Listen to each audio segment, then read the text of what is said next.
ამჟამად ვიმყოფები კიშინიოვში, მოლდოვაში და მინდა გაჩვენოთ როგორ აშენებს მოლდოვა. ანუ ეს რაიონი არის როგორც ალბათ ივერთუბანი საქართველოში, თბილისში რომ გვაქვს, ან როგორც დიღომი 7. მოლდაველებსაც უყვართ დიდი ღობეები, ეს არის ეგრეთ წოდებული ტაუნჰაუსი, სადაც ჩემი მეგობარი, რეალტორი ცხოვრობს. ავტომატურად იღება ავტოფარეხები და ყველაფერი.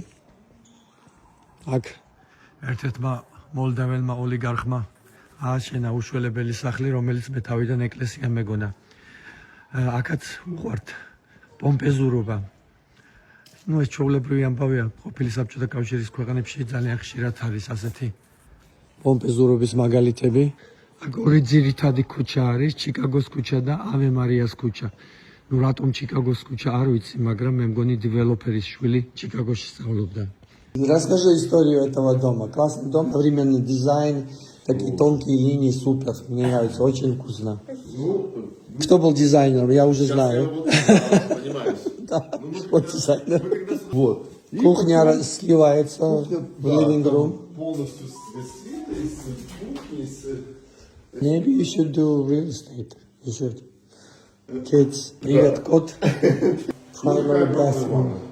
I am moving to Kishinev.